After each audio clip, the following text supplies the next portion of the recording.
adult mosquitoes flying around biting people has been the first week in June. So we're still a good month, I think, out before we really are going to know what the season's going to bring. And in that amount of time, we're definitely going to be working hard to get out there, do those first round of inspections, and get our crew ready to rock and roll when and if we need to get the sprayers out or move into a higher gear. Prather says his crews have been checking for larva hatches in standing water. So far, they have only found one mosquito. KFGO Weather Center forecast for meteorologist Tom Shemansky. Fargo-Moorhead this afternoon, partly to mostly cloudy. Scattered showers, thunderstorms may develop later on, 74 for our afternoon high. Clouds tonight, scattered showers, thunderstorms again would end this evening, and then we could see some overnight development, 60. Tomorrow, better rain chances, showers, thunderstorms early in the day, and then again perhaps late tomorrow. Variable cloudiness otherwise tomorrow, close to 80. And then Friday, partly sunny, the high near 70 degrees. Mostly cloudy at 72. Paul Jurgens, News Radio, KFGO.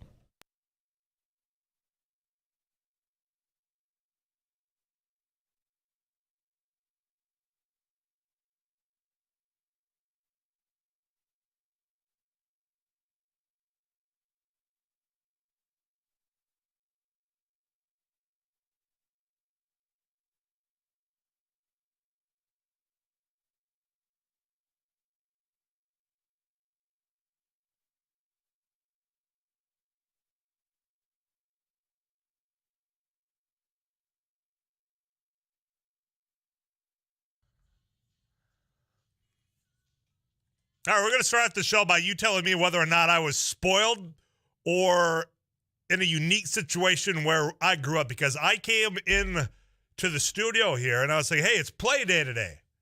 That was such a great time play day, and everyone gave me the most blank stare saying, what in the world are you talking about? Whether it was my producer, Eric Johnson, Amy Adler, people had no idea what play day was. And I thought this was a universal thing for elementary classes across the state of North Dakota. So was it? So if maybe you call this something different. I don't know, but I know it's today. It's taking place, for example, in Rugby, North Dakota, geographical center of North America. I don't care what the fine folks in Robinson have to say. So in Rugby right now, you have elementary age students from area schools from around the region. They get together and they basically do a field and track day in which you are competing against other schools. It's a lot of fun. You basically have play day is what we called it. So you had your relays, you had your long jump, you had your high jump, everything that you would imagine at a track event, you did it in elementary. It was the greatest day of the entire school year because you always did it like 2 weeks or, right when things were coming to an end. There was teachers, they were checked out. At least the ones that I had. Not throwing shade at all you teachers. I love you here. I'm just saying at that time, it's like, you know what? Get out of my hair. Get your running shoes on. Put the shorts and get out and go burn some energy by running the relay. We'll put together a team. It'll be the boys on one, and because we had to have them separate. Girls would have their relay, boys would. You know what? Maybe I enjoyed it so much because my class, we won. I think we went to 5-0. We never lost a play day relay. I still have those blue ribbons somewhere. I guarantee it. But then you guys are all looking at me like you've never heard of such a crazy idea of, hey, let's get all the kids together from all these area schools and have a track and field play day. Yeah, we didn't have the regional one. I mean, we had a school-specific day that we would all go out and race and do, long jump and those sorts of activities. I think we did a shot put with a softball, when we were in younger elementary school. I don't recall doing that sort of thing. But yeah, we never other schools. Yeah, never other schools. Was it because nobody invited your school? It could have been. Maybe they were all getting together and you're left to yourselves. The old Dakota Warriors, though. I mean, we had some things going for us. Like? We won. I think they won a state football championship in 1979. Go on. Yep, that's about it. Okay. Good to know. Hey! Our current governor is a former Dakota Warrior. So, well, I'm happy for good old Doug Burgum for being a Dakota Warrior now. Look how far he's come from that Did he play football? He definitely played basketball. I'm not sure about football. Yeah, he seems like a basketball player and a band person. I bet not that there's anything wrong with that. Hey, I was in band. Yeah, that was not that. I mean, I know Doug and I have met each other. That's not an insult. He strikes me as somebody that played an instrument in high school band. Yeah, I guess I'd have to consult some people that knew him back in those days. Don't worry, I'm sure his staff's always listening. Text it into 3527. Tell me what instrument Doug Burgum played in high school band. I'm sure he did, besides playing basketball. 3527. Tyler, I'm from Leeds and loved play day, and I'm 56 years old. Thank you. But that also just keeps it isolated to us. Was it just us? Were we special? Did we up in the Benson County area say, look, there's 16 people in this class. They can't field a whole track event by themselves. Get Maddock on the phone. Better call Can Do Rugby, and you know what? Don't forget about Milwaukee. Did it go to different schools depending on the year, or was it always at one? It was always in Leeds when I was there. Now I see today, the reason why I was all excited, because I saw that they are in rugby doing this today. So maybe they're starting to move it around. I tell her I had that in Goodrich back in the 60s and 70s. Okay, now we're talking. We're moving away from just Benson County. We're moving away from just Leeds and the towner counties, all of that. Somebody saying, Eric, you are right. The Northern Cass has their field day on Friday. Okay, so but you guys just keep it yourselves. That's no fun. Maybe you just had a lot. How many people were in your class when you graduated? 22. But that was two schools. So I went to elementary school, and then when I was in high school, we consolidated with another school. So ballooned up our numbers a little bit. Yeah. We had 16. Yeah. And I don't even know if I graduated in the top half. I don't. I was a slacker in school. But boy, you put those sneakers on me during that relay. Like the wind? I was a fast kid. Kid's a freak. Tyler, is it a more common name for Thugs event? I'm guessing that's a typo. For this event, I'm assuming, isn't a more common name for this event called Field Day? Perhaps. That seems a little bit more churched up and classy than Play Day, I guess. I'm getting confirmation that Botno had a regional Play Day also. Okay, so Botno, there's something about that north central part of the good old state of North Dakota. Tyler, we did not call it Play Day, but we had the same track and field day on the Iron Range back in the 70s, 60s, and 70s. Okay, I want to make sure we got the 70s out there. And also, in Wapton, our daughters had it in the 90s. Class of 93, Fargo South High, the first class to have 400 comes in. So, there. It's now you know. Everyone was criticizing me that gave me that stink eye about Play Day. Now you all know. And it's a shame you didn't get to partake and experience the joys of beating students in elementary school from all the other schools in your area. It does sound more fun if you are the class that's good at sports. Correct. I mean, had it been the shoe on the other foot, so to speak, I don't know that I would be. I'm not humble about that clearly right now, but I probably would have just let it slide. So, good for these kids. But boy, those glory days of, you had the baton, right? Yeah. The relay. So I am from the other side of that coin. And it's not that my class was particularly bad at sports. It's just the 1 year before and after us were both very good at sports. What happened to your class? I don't know. And it was real frustrating to be worse than both the kids a year older than you and the kids a year younger than you. Okay, now I'm curious because our gym class, like I said, we had 16. So we had, 2 classes in one gym class. So depending on, what year it was, you staggered it. And so did you have to share gym class with other? We may have occasionally in elementary school, but I think for the most part, we had our own gym classes. We had enough to have our own gym classes. Because I was saying, were you always the ones picked last then? I mean, anytime that was an option, we were not towards the top of it. We did have one kid who was very tall, so he would, in basketball situations, he would get selected. He was in band too, wasn't he? He did. He played the trombone. 35270. That's the Consults of North Dakota. The text club, more coming in. I'll get back to those. You can also call us all day on the Laney studio line. That's at 237-5948. Got a full show for you. We'll have a little bit of fun. I got some questions to throw your way as well when it comes to, do you really care campaign donations if they come from out of state? I know you always see it in campaigns saying, well, all this out of state money flowing in. Do you as a voter care It's a question I have for you. Also, there's a number of other things. I'll get to all that and more right after this quick commercial break. I'm Tyler Axis. Afternoons Live, we're just getting started on a Wednesday afternoon. Stick around.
Number of messages in play day. Tyler, just because of my musical career, I saw 35 states. Make fun of politicians. Oh, I will. You stick around. I got plenty of show left. Tyler, we didn't do that in rugby in the 1970s. Sounds like a lot of fun. It is. This one I don't understand where if this is an attempt at humor. So I'll read it, and you be the judge if this sticks or if you can make sense of it. Because I'm talking about play day as elementary students when we went around and we competed against other schools, basically in track and field. It was a lot of fun. Tyler, sounds like you two are scared for life.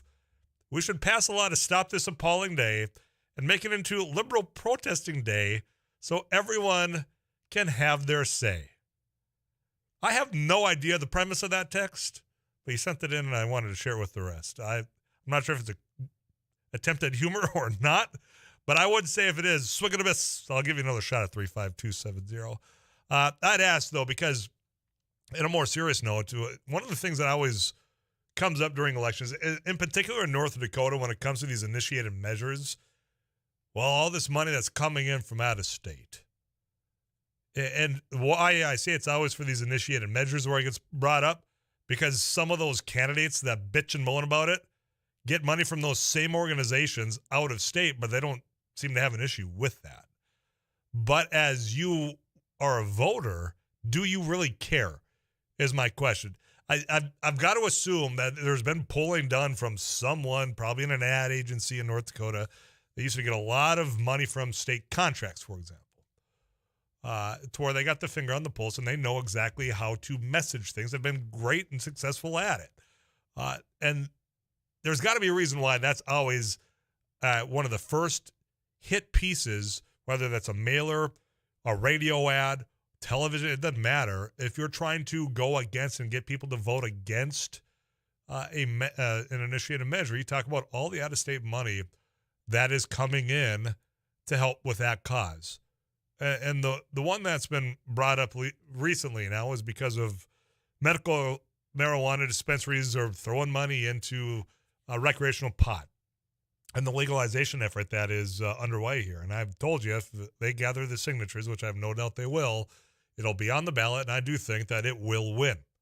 And I base that on a variety of things. I think people's attitudes towards pot are changing, and there are very deep red states that have already approved recreational. Not all of them got the fruits of their labor. I mean, you can just go, a little further south from where I'm sitting to where South Dakota passed it, only to have their governor and Kristi Noem use law enforcement to get the courts to overturn what you voted for. So with that in mind, I think the groundswell in North Dakota, regardless of where the money does come from, is going to pass this thing. But if all this money is coming in from political action committees that are based in Washington, or you got the companies that grow the pot, if they're bankrolling this thing, does that at all sway you? Is kind of what I'm getting to the bottom of here. Because for me, I think there's too much money in politics, period. I think I've made that abundantly clear. The whole Citizens United decision from the Supreme Court just threw everything at us. And I think when I talk about things that need to be changed, if we ever want to have decency back in politics, we got to get gerrymandering out. Can't have politicians drawing their own district lines and basically selecting their own voters, but also having a little bit more transparency on who is funding what. But as long as that's transparent, for example, this measure, I mean, this is all public record. You can look it up and you can make the determination whether or not you're comfortable with it. And that's the question that I have. Are you comfortable with it? If a primary source of the funding comes from people that aren't North Dakota residents, does that make you not want to vote for it, even if you agree with the premise? Because I don't find myself there. I find myself looking more at the issues. I mean, for example, a lot of state money coming into, and forgive me, I forget the sparkly name for what was put into the Constitution, but it was out of California. Remember, there was a rich dude whose family, there was an accident, a tragedy in his family. And the change that came into North Dakota that was passed, and there was a lot of money that came into it. I did not vote for this thing. Was it Marcy's Law? I want to say it was Marcy's Law that passed a few years ago. I mean, that money must have made some people's decision because you saw the ads. You heard the ads right here on radio. So it might carry some weight, but if you know where it's coming from, does it bother you? Is that where I'm at? Because we make big issues of it when you are in the trenches, so to speak, of these campaigns. Well, look at all this out-of-state money. I mean, there's nobody local here that supports it. I don't think that's necessarily true, but there's got to be a reason why they keep pointing to that and waving the red flag. And I'm curious if you fall for it or if you care. You can let me know at 237-594. That's Lenny's studio line. And, of course, as all you choose to do, the Consultants of North Dakota Text Club is open at 35270. I'm sitting in the Gunderson studio of KFGO. I'm going to be with you until 5 o'clock. And somebody said, yeah, Tyler Marcy's Law. Thank you for that. Didn't like the law. It was completely unnecessary. It gummed up a lot of the works here, but it passed. And there are a couple of things that all have been on the losing side of passing that did have a lot of out-of-state money, but I don't point to that saying that's the crux of it. But I know that's the argument that's made from a lot of people. And maybe I'm on the minority on this one, just as a lot of you say I'm on the minority for a lot of opinions on all of this. Tyler, absolutely not. Support the funding from out of state on measures. I'm assuming that's supposed to be absolutely do not support the funding from out of state on measures. Well, would you want out of state money prohibited from your legislative candidates or your congressional candidates? That's a question, because if out of state money is bad for these measures, the same would have to be, if we're consistent, for candidates and politicians, right? Message comes in. Tyler, out of state money is the biggest sign of corruption. Too bad all the politicians are corrupt. So that kind of feeding into having it both, or not having it both ways. I appreciate the consistency at least. I'm going to get a quick break with Paul Jurgens of the KFGO News Center. Collect my wits about me here, apparently. Well, I'll check in with Rusty Halverson. He's been hard after it, getting some information that he'll relay to you. And then Bill Werner, Capital Correspondent, Minnesota News Network. They're racing to the finish line out in St. Paul. Plus, there's a Minnesota Republican convention. We'll get all the latest on his thoughts right after this on KFGO.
News weather this hour brought to you by Fargo Elam Care Center, providing senior housing and health care in the spirit of Christ's love. Mostly cloudy, Fargo-Moorhead 71. I'm Paul Jurgens. Romance scams are on the rise across the country. North Dakota Securities Commissioner Karen Tyler says it's the result of the popularity of dating apps and social meeting platforms. Tyler says people need to be cautious should the conversation advance toward personal investments. It's really easy for a scammer to introduce those concepts into an online conversation, start talking about meme stocks or trading apps or cryptocurrency, get the victim interested in learning more, get the victim to allow the scammer to help them learn how to trade, and then get the victim to share their account information or give the scammer the private key to their crypto wallet. Tyler says investments tied to cryptocurrencies and digital assets top the list of investor threats recently compiled by the North American Securities Administrators Association, and many are linked to what are designed to look like relationship websites. 71, this is KFGO News.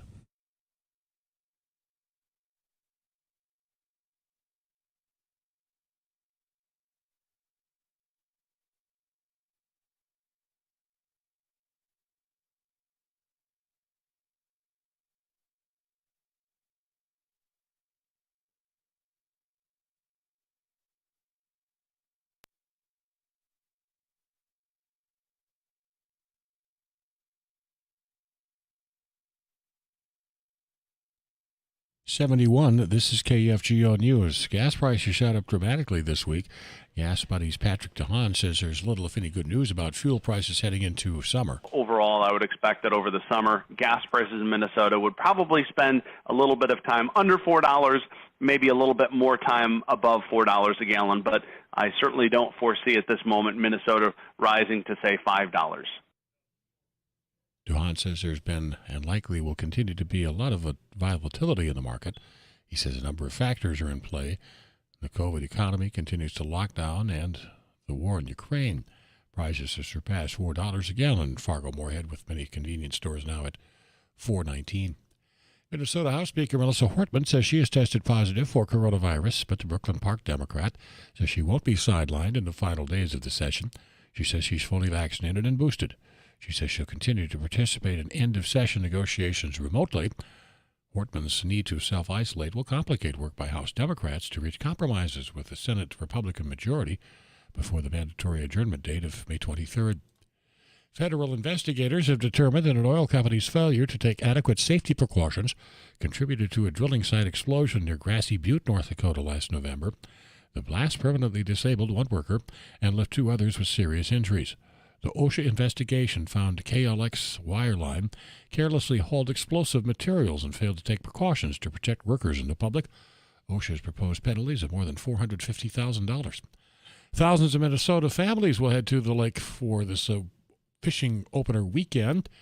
The DNR's Brad Parsons says for many it's an annual tradition. It's a celebration. It goes back years and years and years. That it's a way to reconnect with family. It's a way to reconnect with your traditions, and just ways for people to celebrate the great fishing we have in Minnesota and the start of a new season. Around 500,000 anglers are expected to take part in this weekend's fishing opener. Fargo-Moorhead partly to mostly cloudy this afternoon. We may see some scattered shower thunderstorm development later on. And 74 for the high. 60 then overnight, scattered showers, thunderstorms ending this evening, and we may see some more activity later on. And that could extend into tomorrow morning. Very cloudiness, breezy tomorrow, areas of showers, thunderstorms early in the day, and then again late. 80, partly sunny. Friday, 70 the high. 71, mostly cloudy. Paul Juergens, News Radio, KFGO.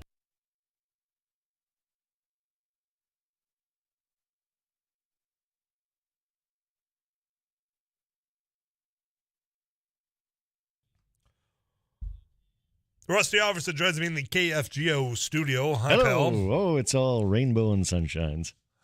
I don't know. I had play day. Yo, see, thank you. Yeah. Were you good? Long jump. 1 year I got a ribbon, Really? for long jump. What Yeah. color was that ribbon? I can't recall, but I'm sure it's in my garage or my mom's place somewhere. No or something. There was no participation ribbons Oh, no, back in no, the day. no. You had to earn those bad boys. Top 3. Yep, Yeah. top 3. What were it? Was it? It was blue. Blue was red. Blue ribbon number 1.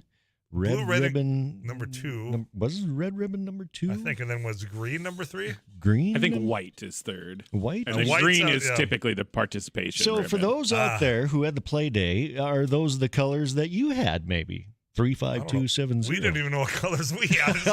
If you got a better memory than us, by all means, you're welcome to join at 35270. But you know, I think it was blue, red, and your white was the third. I think yeah. it was. So you were talking about how Leeds brought in folks from rugby, Can-Do, Minnewaca, and whatnot. Now in Williston for play day, we just had the area elementary schools come in. So Makes sense. we had a bunch of kids. But you took in students from all of those schools. Yeah, from the So elementary I just schools. don't understand all these loners across the prairie out here that said, "Well, no, we're just going to keep this to ourselves Yeah. and play just in our little backyard." Yeah, so this was anyway. it was just a Williston elementary school thing. Yeah. Speaking of Williston, I know that earlier today you were talking about some of the storms that they had out in that area and some of the programs that are available. Yeah, some recent crippling winter weather events in that area, blowing through the Rockies, the northern plains, during the heart of calving season, and USDA has technical and financial help available to farmers and ranchers too. We visited with Marcy Svenningson, State Executive Director for the Farm Service Agency in North Dakota earlier today, and impacted producers should contact their local service center to report losses within the next month if they can, and learn more about program options that could be available to assist in the recovery from crop, land, infrastructure, and livestock losses and damages.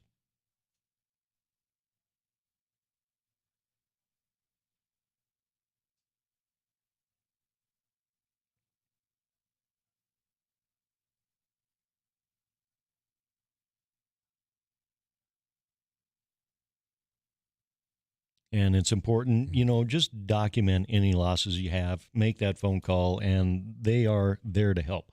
Yeah. Well, and they do a good job as well. So Yeah, absolutely. Documentation and sharing that info with those individuals.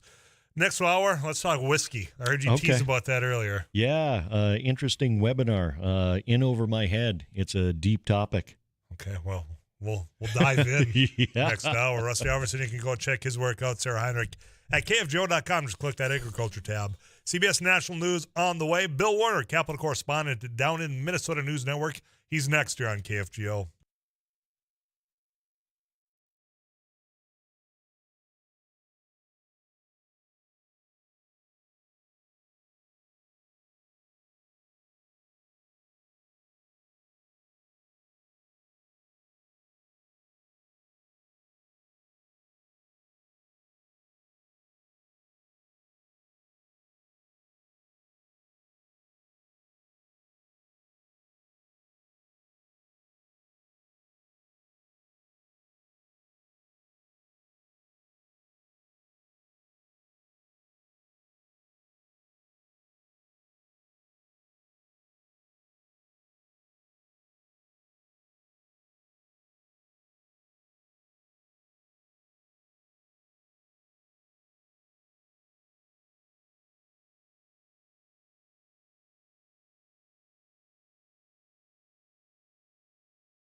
Our friend and Capital Correspondent with the Minnesota News Network. Bill Warner, my friend, how are you? Hey, Tyler, well, this is a busy week. It's going to be a busy couple of weeks, as a matter of fact, as you alluded to. I know. It seems like, oh, well, if we had time, we have time, and all of a sudden it gets to be those final 2 weeks. It's like we don't have any time, and we got a lot of things left to get done here. Yeah, and not only do we have a legislative session that's wrapping up, but this weekend we have the Republican Party of Minnesota State Convention in Rochester, and then next weekend, the last weekend of the regular legislative session, right before the Monday deadline, we have the Democratic Farmer Labor DFL Party Convention also in Rochester. So there's a lot of stuff converging here for sure. The convergence of all this, the fact that the conventions are so close to the session, it just seems so unique to me, I guess. Is this typically how it goes down in? No, it's interesting because normally they have recent. Well, it used to be that they would tend to push them away from the end of the legislative session several weeks, and then they crowded the end of the legislative session more and more over the last few years, and now they're actually on top of the legislative session. And I think it has to do with my suspicion is that people just want to get out and get the field defined and get out and start campaigning. And this also allows the candidates at the end of the legislative session to leverage some of that action or non-action, right, as case may be, into their own particular campaign. So I think that's probably why it's happening. But it sure makes for a wild few weeks here, I'll tell you. Well, that's what I was thinking. You have one of two feelings at the end of these sessions, or at least I know that I fell in one of these two camps. You're either, the relieved, and we can have the kumbaya. Yeah, we were at each other at a couple of times during this session, but you know what? We got through it, and we had disagreements, but you know what? We respect each other, and we can move on. Or it's, how could you have done this, and what is wrong with you, and why did you drag this out? So if that's the way it's going to be, and I'm not saying it is in St. Paul, these conventions, they're going to be spicy, especially on the Republican side, because yes, no question about that, Tyler. Because I mean, we have a large field of candidates, correct, and I mean, there really isn't, and we'll get some more poll information tomorrow morning, so we'll get a little bit better handle on it, at least the latest ones. But the polls we have so far show Scott Jensen, former state senator and a physician, out ahead, but not enough to capture the endorsement. And the challengers, probably Paul Gazelka, the state senator and former Senate Majority Leader, next in position, but a fair way behind him. And then there are a number of other candidates as well that are getting various levels of exposure.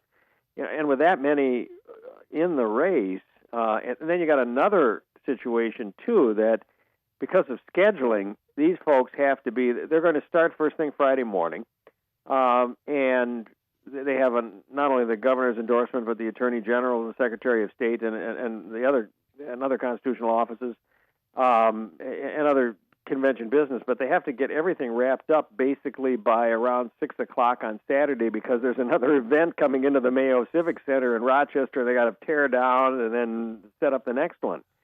So, that's a pretty tight time frame for a convention coming in with that many candidates and the potential for a number of ballots, right, to try to winnow this out. Yeah. And there's a lot of analysts, Tyler, that are saying that they may not be able to get an endorsement. Yeah. That this will end up some amount of the number of the candidates will decide to go to the primary election, and they'll battle it out there. Being in some of these conventions before, I know how long-winded the platform committees can get, and if I knew that there was that firm deadline, I would be using that to my advantage. But if I were a candidate, as you just pointed out, with this wide field, especially for the governor's race, boy, I'd be trying. I bet you those phone lines are lighting up, just trying to get as many delegates confirmed now as possibly can. Oh, sure, yeah. These guys have been out, just working the delegates for months and months and months. And initially this convention, they were talking about doing the actual gubernatorial endorsement, kind of doing the introductions and the speeches in the first round on Friday, right? As you often see that on the first day of conventions. And then they get down to the meat, the nitty gritty of it on Saturday and do a long day and night. Well, they're time limited, and it looks like they're going to potentially start some of this actually on Friday, some of the actual governor endorsement process, and so, but they're trying to get a jump because they're time limited at the end of it, at the end side. I want to switch here just momentarily back to the legislative session as we're winding down. And news did come out earlier today that Minnesota House Speaker Melissa Hortman tested positive for COVID-19. Yes. very powerful individual. And as you were just saying, time's ticking. There's a lot to get done. How, do you see this impacting how this session wraps up? Yeah, and I don't want to minimize the importance of Speaker Hortman in negotiations, because there's kind of three key players in this. One of them, of course, being the Speaker of the House, the other being Governor Tim Walz, and the other person being the Senate Majority Leader, Republican Senate Majority Leader, Jeremy Miller. But the problem is, I think, and Speaker Hortman will be involved remotely, obviously, right? And continue discussions, and we certainly hope for a speedy recovery for her. I know everyone is hoping for that. But how much it actually affects the outcome of the session, Tyler, they're kind of headed to a point where it's going to be difficult for them to agree on very much. We have such profound differences in tax policy. Republicans are debate, if it hasn't started yet, it's going to start very shortly in the Minnesota Senate on what they're calling their tax bill 2.0, because they already passed one, and this is going to have other provisions in it. So they're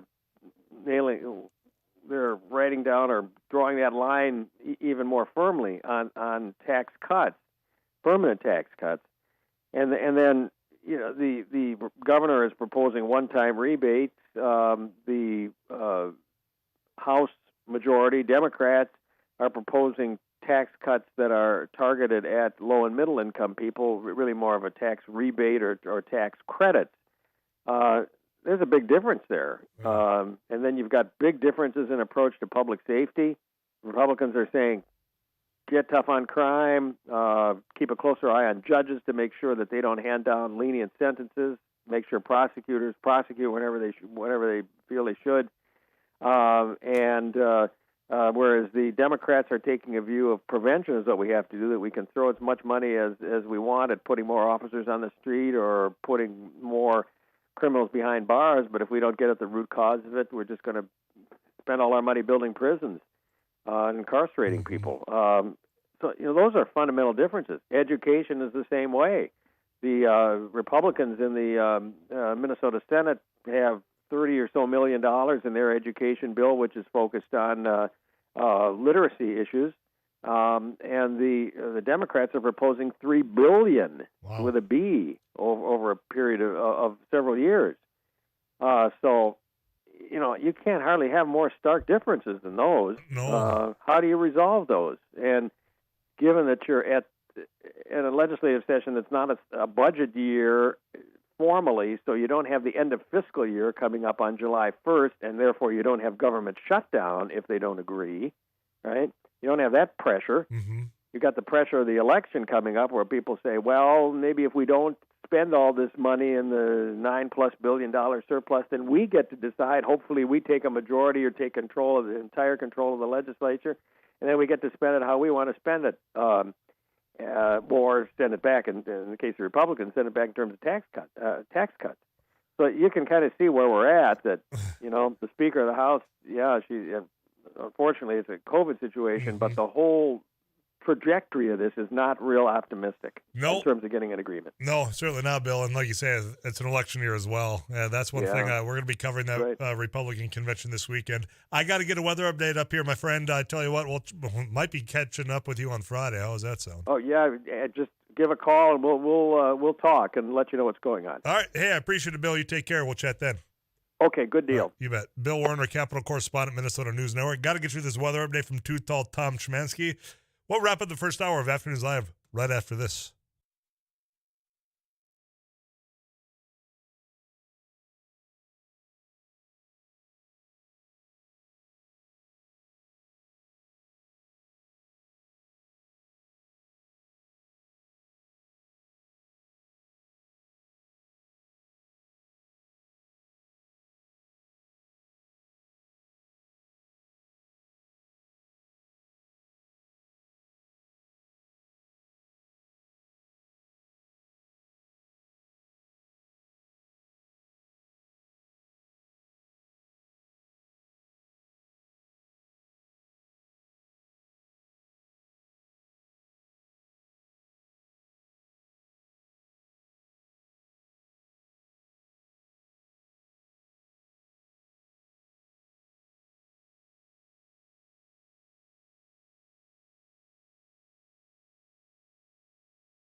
to the top of the hour and get all your latest national headlines with CBS. Check in with Paul Driggins in that KFGO News Center. Then Chris Atterbury.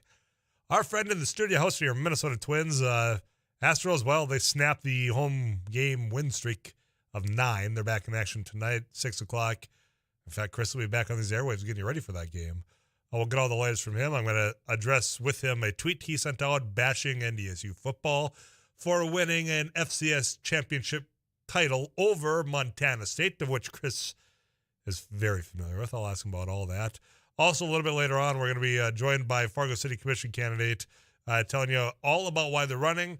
And I would encourage you, go to KFGO.com. You can submit questions because this Saturday we are having, well, 2 debates. We had our mayoral debate to kick off the campaign season earlier this spring. Well, it's time for those commission candidates, so we're going to have 2 of those debates, both this Saturday.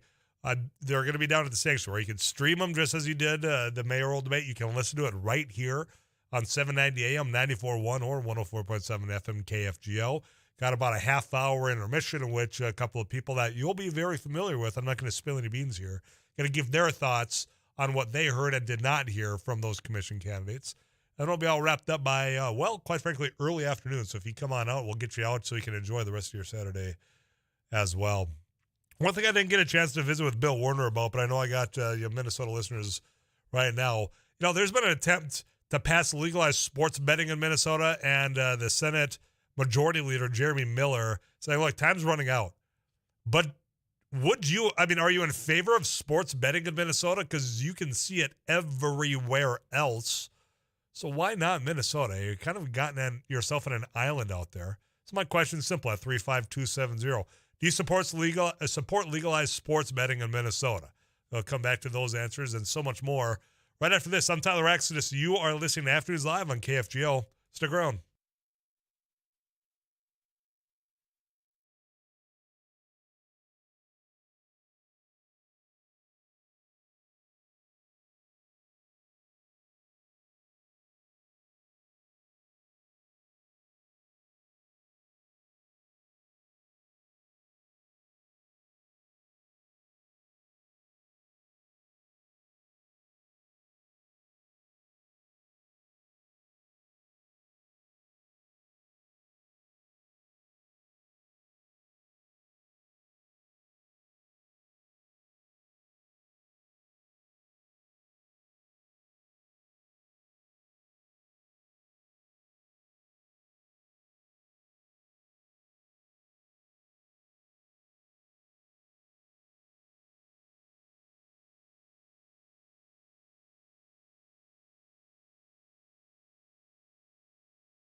I was told yesterday I can't use the term banger to talk about songs anymore because that allowance was revoked after I said that Ninja Rep by Vanilla Ice was a banger from Teenage Mutant Ninja Turtles. But this song from the Roxettes, Single Joyride, hit number 1 on this date in 1991. Also on this date, a couple of series finales. Remember Captain Planet?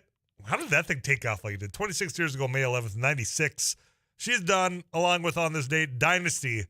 Series finale aired in 1989. Bob Marley passed away on this date.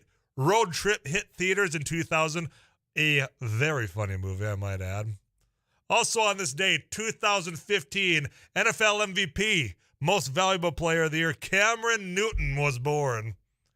I don't think he's going to be a Panther this year, but you know what? I still celebrate. He's my quarterback, man. Let's get you caught up with KFGO News. Paul Jurgens will get you caught up with all the latest you need to know. Chris Adberry, studio host for your Minnesota Twins. That's brought to you by Linex and Jiffy Lube, both in Fargo. Want to thank them. That's coming up right after this.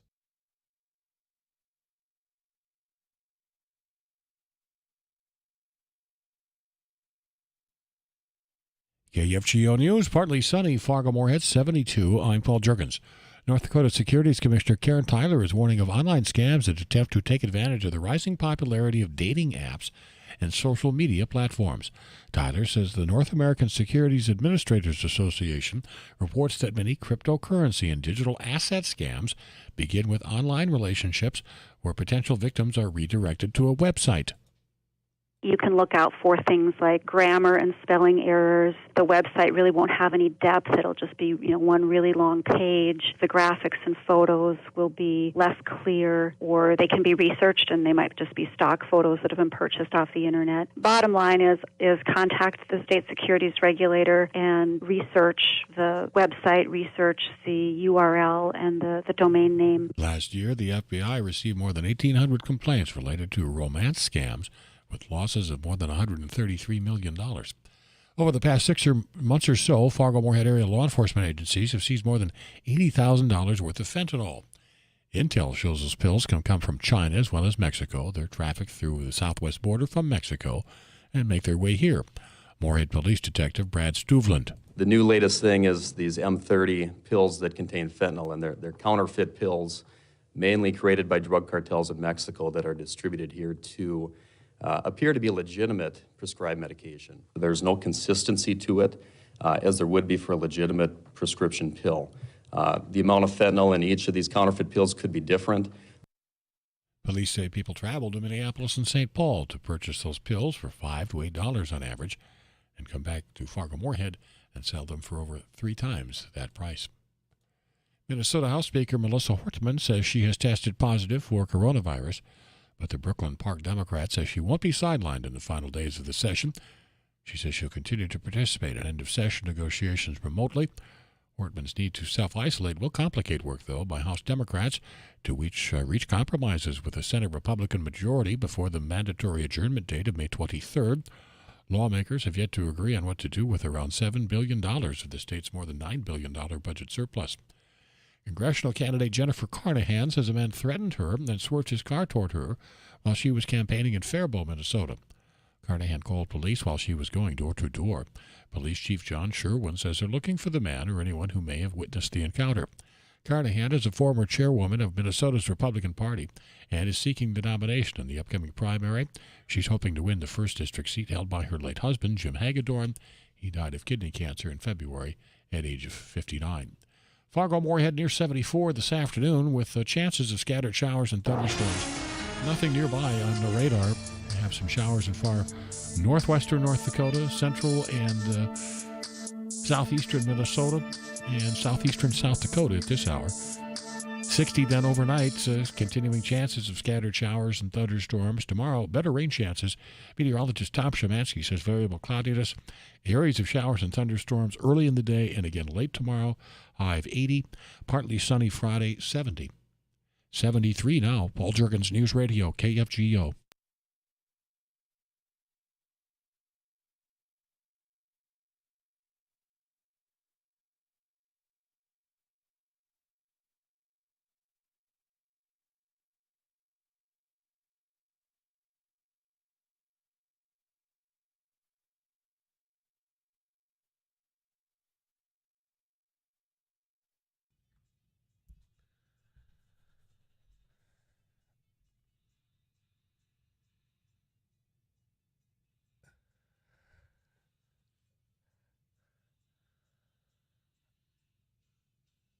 Now, I've got an unwritten rule that typically puts a moratorium on Thunderstruck by AC/DC.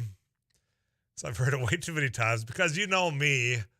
I'm just an NDSU grad that has season tickets to the NDSU football team, and I'm a season ticket holder that goes and takes in, and then when we get to Frisco and win championship after championship after championship, I've had enough of that. But when I see a tweet go out from a friend of mine named Chris Atterbury on Sunday down at Target Field, a beautiful facility, great team, both the Twins and NDSU. When I see a tweet that comes out that says, "I just spilled hot coffee all over my hand," felt better than watching the NDSU football team being honored after breaking my Bobcat heart in Frisco.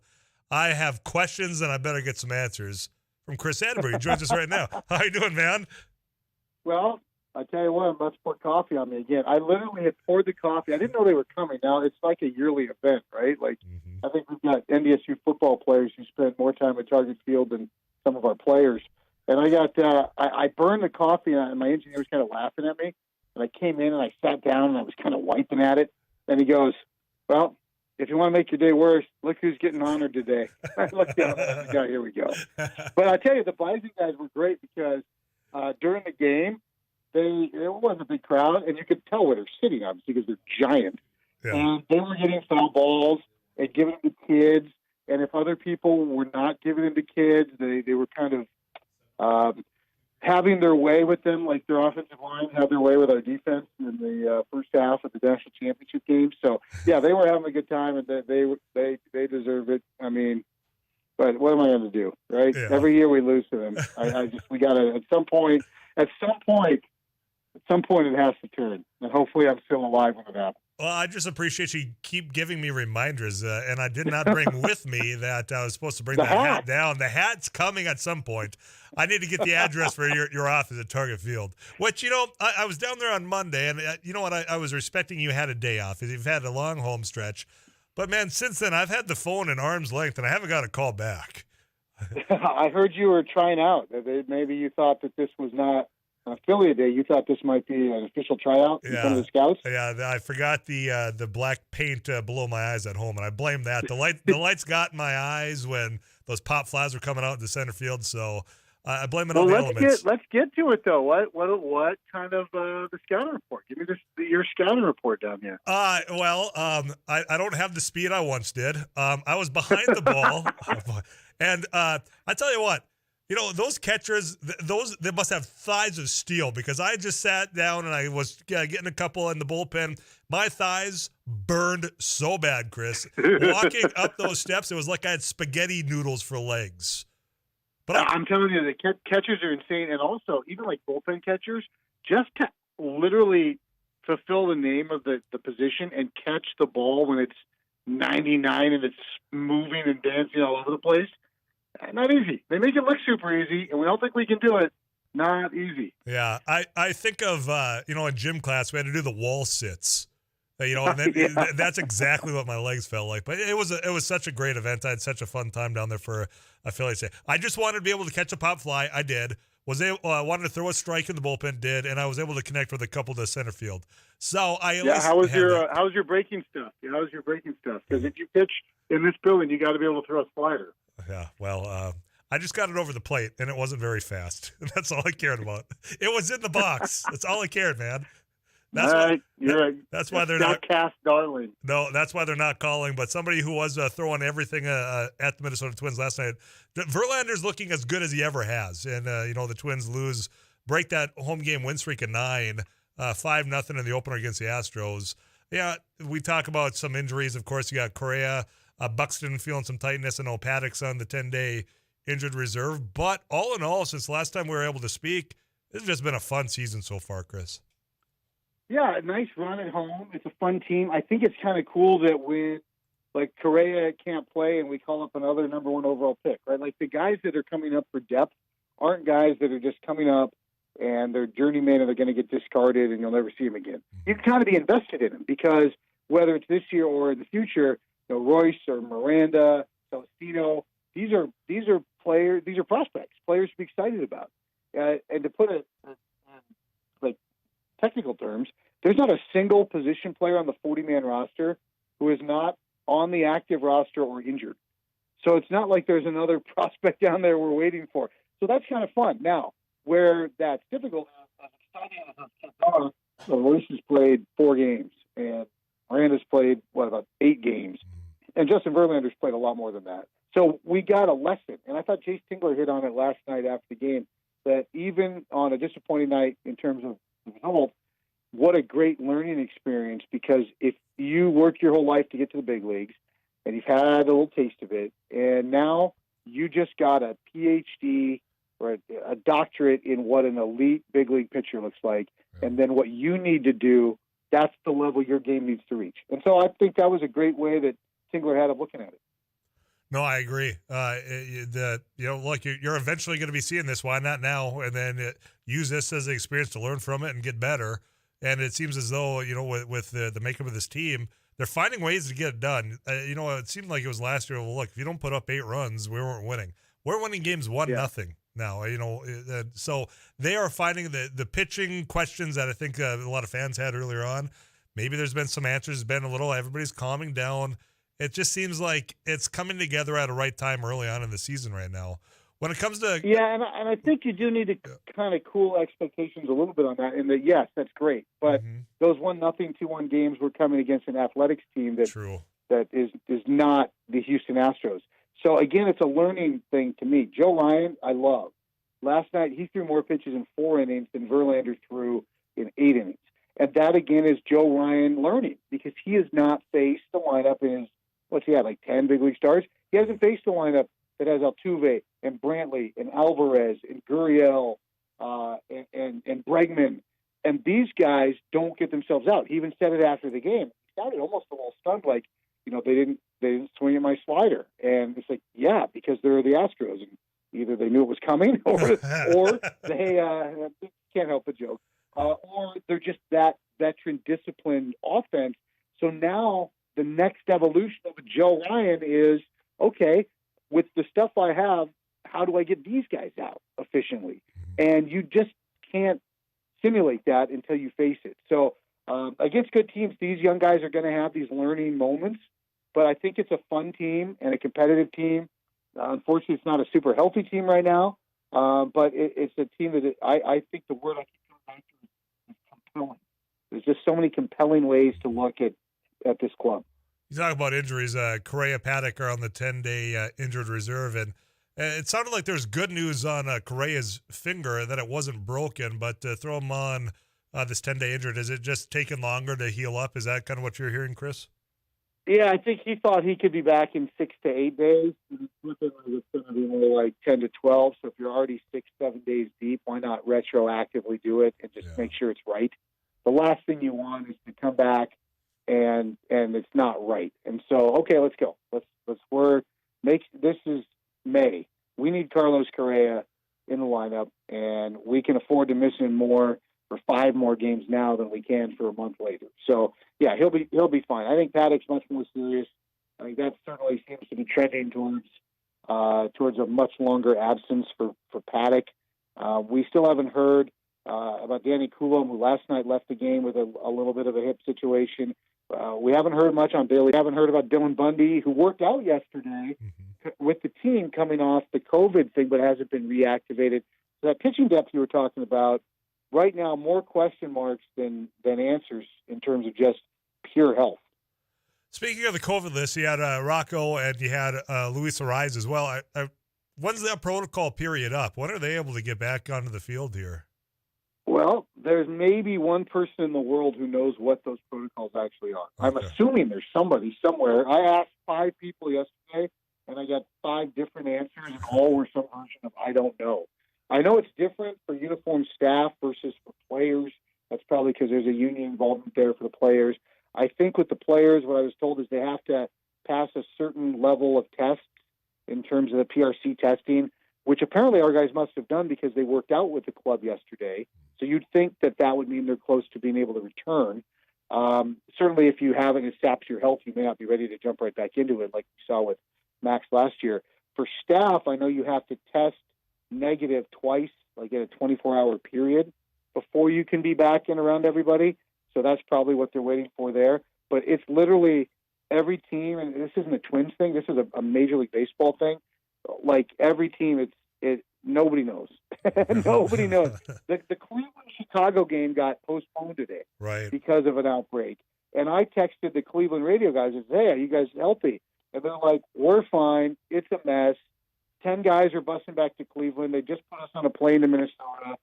So we don't know what's going on. So that's kind of from the inside out, that's what it feels like. After all these years, we thought maybe we would have something that was crystal clear, and unfortunately not. One thing Nothing's clear. One thing that is clear, though, is 6 o'clock. You're going to be back on these airwaves. What are you hoping to see tonight before I let you go? Well, I'm hoping to see the bats against Urquidy. He's a good pitcher, but this is an Astros club that's thrown 24 consecutive scoreless innings. I'm hoping to see, honestly, the biggest thing, I hope Byron's playing. Yeah. That's my biggest thing. He's had the little hip thing. He says he's okay. He's not on the injured list. I'd like to see Byron play because that obviously is the engine that makes us go.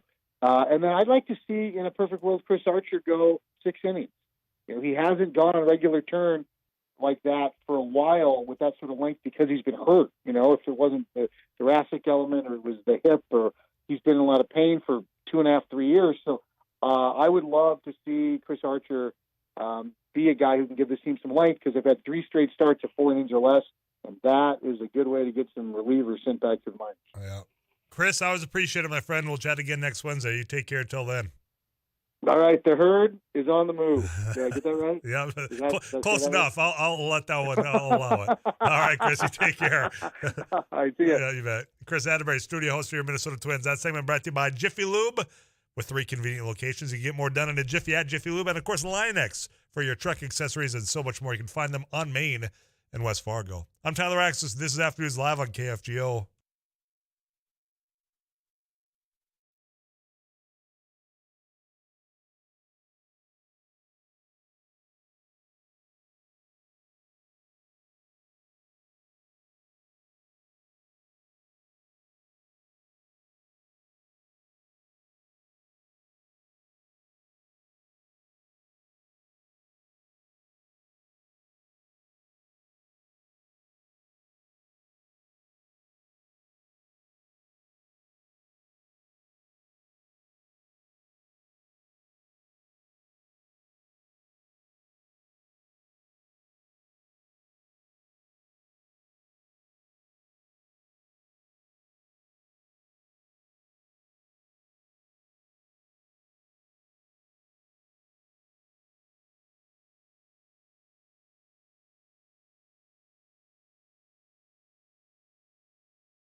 And you know this if you've been inactive, like, quite frankly, in all honesty, I have been for a while. It's always the second day. It's the second day in which that muscle soreness just gets a little bit more noticeable. It's all those muscles you don't use. So it was a lot of fun. Again, if you miss that, there's a couple of photos and all that at kfgo.com to where you can check out the affiliates day. I am feeling it today, though, which is a real sad tale, to be honest with you. 35270, you can send in whatever you want to get off your chest this next half hour. You, me, this microphone, your cell phone. We're going to talk about the fact that you've got this vote that happened in the Senate about federal protections of abortion. I know there's a lot of emotions that have been sent in already on that. Also, there's a South Dakota, I didn't get into this yesterday, a lottery winner in South Dakota is facing possible life sentence for drug charges. You think the guy should get his money, or does the state get to keep that and revoke it all? That we'll have that conversation. Plus, anything else you want to get off of your mind. I'm Tyler Axis. You are listening to Afternoons Live on 790 AM, 94.1 FM, and of course, 104.7 FM, KFGO.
News and weather this hour brought to you by Accent Kitchen and Bath, your custom bathroom and kitchen destination. Get started today. Fargo-Moorhead, mostly cloudy, 75 now. I'm Walt Juergens. Governor Tim Walz says he expects that Democratic House Speaker Melissa Hortman may be back at the Capitol by Monday. The Brooklyn Park lawmaker has tested positive for COVID-19 and is isolating while budget negotiations continue. Walz says people should take whatever precautions they feel are necessary. I wasn't officially within 6 feet of her for the number of times. It's enough to just be cautious. I think that's where we're at in COVID of the management. If you're uncomfortable or you think you don't want to spread to someone else, you wear the mask. I will still press again. Testing is available. You can get it online, get it back, get a result right away. Treatment if you need to, and then, of course, boosters. Lawmakers are still trying to figure out how to spend about $7 billion of the state's more than $9 billion budget surplus. The legislature must adjourn by May 23rd. Endorsing a candidate who can defeat Governor Walz will be the top agenda item when Minnesota Republicans gather in Rochester for their state convention Friday and Saturday. They'll choose from a field led by Dr. Scott Jensen, who is skeptical of coronavirus vaccines and mandates, former Senate Majority Leader Paul Gazelka, and black business executive Kendall Qualls. The party's inability to win a statewide race since 2006 has made Minnesota a rare Midwest state with Democrats in charge, and the 2,200 delegates want to change that. 75, this is KFGO News.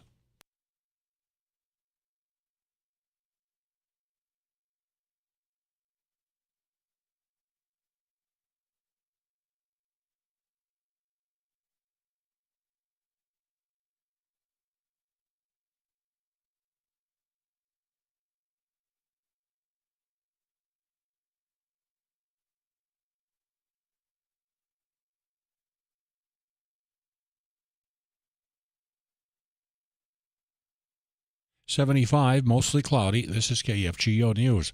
Clay County Sheriff Mark Empting is running for re-election. Empting, a longtime deputy, was elected to his first term in 2018 when Sheriff Bill Berquist retired. He says in his first term he was successful in taking the sheriff's office through some of the most difficult times in law enforcement history, including the pandemic, anti-law enforcement movements, recruitment, and retention of staff. Empting previously worked as a police officer in both Glendon and Dilworth. He's also the fire chief in Dilworth. A 17-year-old suspect has been arrested for a deadly shooting in South St. Paul on Sunday night. Officers found Anthony Skelly lying in the road suffering from a chest wound.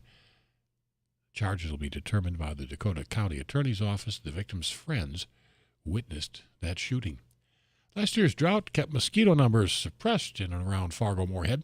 Cass County Vector Control Director Ben Prather says the cool weather so far has kept mosquitoes at bay. But with significant moisture, he says the question is what to expect from those pests as temperatures have finally started to warm up. The good news is the earliest we've ever had major mosquito nuisance problems in terms of adult mosquitoes flying around biting people has been the first week in June. So we're still a good month, I think, out before we really are going to know what the season's going to bring. And in that amount of time, we're definitely going to be working hard to get out there, do those first round of inspections, and get our crew ready to rock and roll when and if we need to get the sprayers out or move into a higher gear. Prather says Vector crews have been checking for larva hatches in standing water, and thus far, only one mosquito has been found. Fargo-Moorhead, a partly to mostly cloudy afternoon, some scattered showers and thunderstorms may develop. That is off to our south and southeast now. Some development in far southeastern South Dakota, central Minnesota, receiving some rain, showers, thunderstorms there. About 75 or so, our current reading for our high. Then mostly cloudy. Meteorologist Tom Szymanski has scattered activity, showers, thunderstorms in his forecast this evening.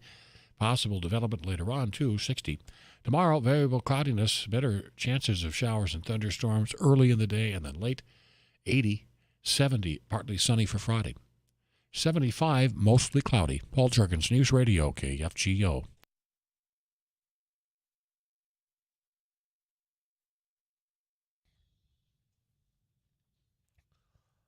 Now, to prove to you that I listened to our KFGO lineup, I was listening to It Takes Two earlier today, and Rusty Halverson happened to be in the studio giving an ag report. Yeah. Preps the markets. Yeah. Don't quiz me on it. Okay. I know that you were in here talking agriculture, and he said, yeah, here's what's coming up on Afternoons Live. We're going to talk about whiskey. Yeah. Correct. Let's talk whiskey. You heard correctly. Well, the Northern Crops Institute, Tyler, earlier today, hosting a webinar. The title, Cereal Innovators Barley for Distilling, featuring Matt Drew. Now, you've got your scotch, you got your bourbon, but not all whiskeys are created equal, as I learned earlier today during this webinar. Now, Matt's the head distiller of the Montana Whiskey Company. He's a malt consultant, and he's hosting a podcast, Single Malt Matters, the American Single Malt Whiskey Podcast. Now, given the young nature of the single American malt whiskey category, the subject of legislation and the federal standard of identification top of mind. With more craft breweries and distilleries coming on the scene, it's a potential value-added market for barley farmers. But that's why a standard of identity for single malt whiskey is important, and that's why it's important for U.S. producers.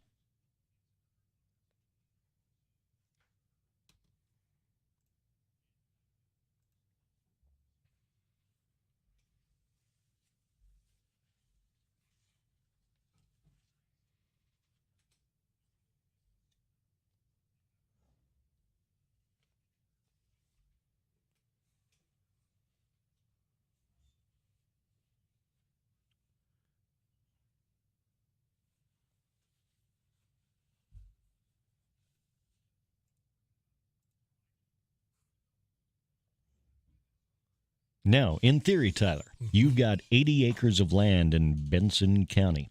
Harvest those acres. Sell that barley to a distillery.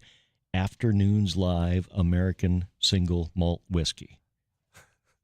I like where your head's at, but Joel Kath and the boys doing a proof. I couldn't compete.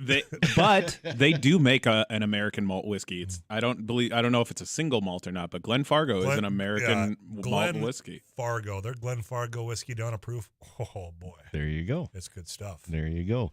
And if folks are curious and want to learn more, because, I mean, this topic is a deep topic. But again, if you just Google Single Malt Matters, you can come up with Matt's podcast and listen to much, much more, too. I appreciate it. Look, there's another market for your barley. Have we seen as many acres being planted with barley, or has that taken a dip? You know, I think about, boy, it felt like it had been a lifetime since I saw sunflower fields. Well, you know, last year I saw more sunflower fields. Yeah. I mean, is barley still holding up here in the upper Midwest it's compared to what up. it used to be? Yeah, well, no. not Soybeans what and it corn used to be. No, not what it used to be. Yeah. And there are still contracted acres and whatnot.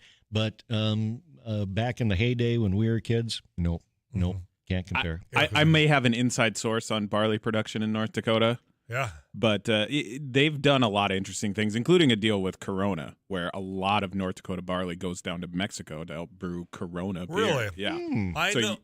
What? I don't know. Dakota Soul is brewed by Summit. Yep. Yeah, and that's barley out of that's the another rugby one. area. Speaking of rugby, There you go. I'm giving you a lot of love up there, the geographical center of North America. The Barley Council is very pro-beer. And Yeah, because no barley, no beer. That's exactly right. I have one of their, what do you call them? Bumper sticker? No. Good guess. The damn jars you bring back to the brewery and they fill it up for Growler? A growler. God, you guys ever just have something that's on the tip of your tongue? Bumper sticker. Will not. Yeah. And it will. I can think of it. I know it was something kind of forceful and manly. A growler. Yeah, I got the Barley Council. The crew over there. I have one of those. Do they still take those in breweries now? I did think COVID change all that? No, I think you can still do growlers at some breweries. I think most breweries have their own canning mechanisms now, so I didn't know if I bring my growler, thanks for reminding me of the name of that. Yes. I believe you can still go get that filled up. I believe there are some local eateries and also some local stores, retail outlets that still do the growlers. Okay. Yeah. I did not know. Now I do. Yeah. All right. Well, barley farmers, got another market for you out there. All your whiskey and Scotch bourbons. Rusty, I appreciate it, man. No barley, no beer. Bumper stickers. Yeah. They're a thing. I think a lot of sayings in agriculture. In fact, I'm sure that they have those bumper stickers. And if they're listening, you know what? I'll throw one on the rig. Throw one on the combine. Throw one wherever if you have those stickers. Rusty, I always appreciate it, man. I'm going to let you go. Thank you, Tyler. You can check out more of his work, Sarah Heinrich, KFGO.com. You just click on that agriculture tab to learn a little bit more. CBS National News on the way. KFGO time's 340. Whatever you want to get off your chest, now's your time. I see the phone lines are lighting up at 237-5948. That's sponsored by Laney's. I'm coming back to you right after this.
continue to have more between now and Election Day, which is almost a month away, just a month and a couple of days. June 14th will be here before we know it. This Saturday, again, I want to remind you that there is a debate between those city candidates at the Sanctuary, and you can hear that right here on KFGO, or you can attend in person. Go to KFGO.com. You can submit your questions right there. But the other local races, aside from mayor and the commission, that's an interesting situation because of, quite frankly, the last 2 years, is the Fargo School Board.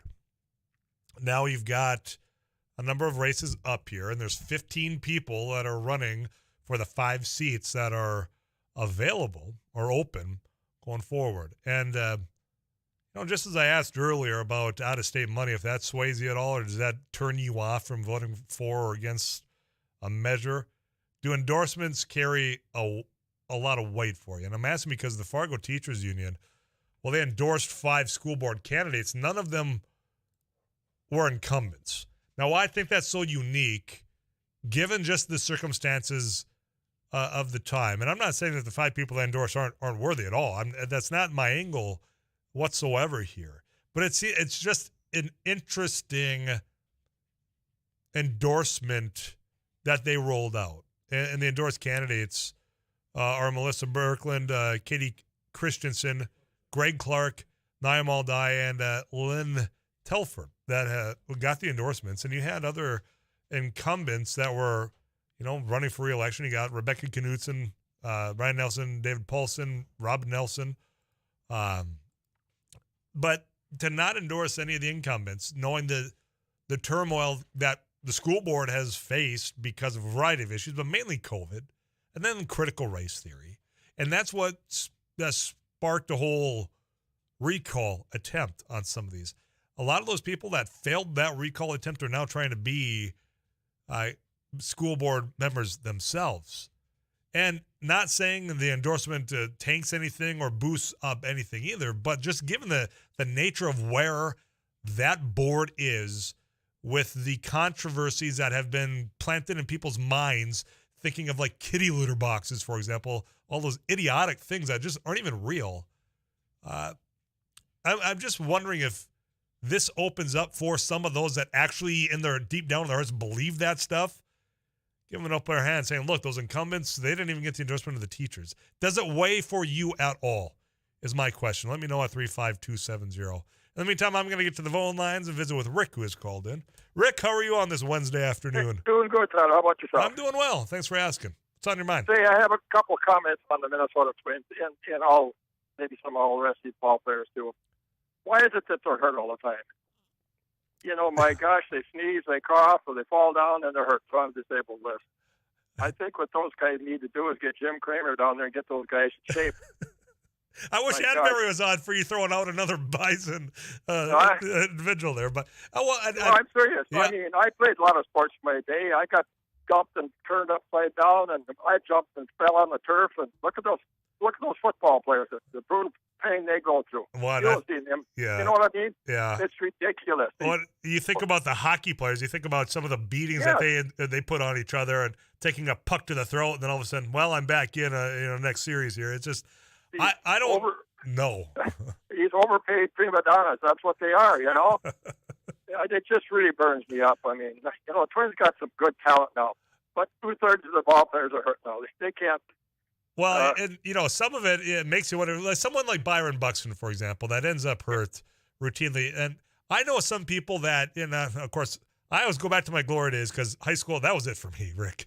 But there were some people that they hit the gym, they ate right, they did everything they could to keep their body as fine-tuned as they could. And those were the ones that seemed to get hurt more often than my buddy that, he's going to drink all the pop he wants, he's going to have all the cheeseburgers, all the gas station food, and he never got hurt. So he was minority then. I'll tell you that. But you just take, for example, just watch those hockey players.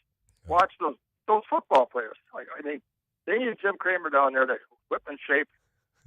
And first of all, they wouldn't be able to take it anyway. They'd walk out and say, "This is too tough." These guys aren't tough. They just aren't. Rick, did you have another one for us before I let you go? That's pretty much it. It just frustrates me. No, Sano runs around the base, and all of a sudden he sneezes, and he's out for 10 days.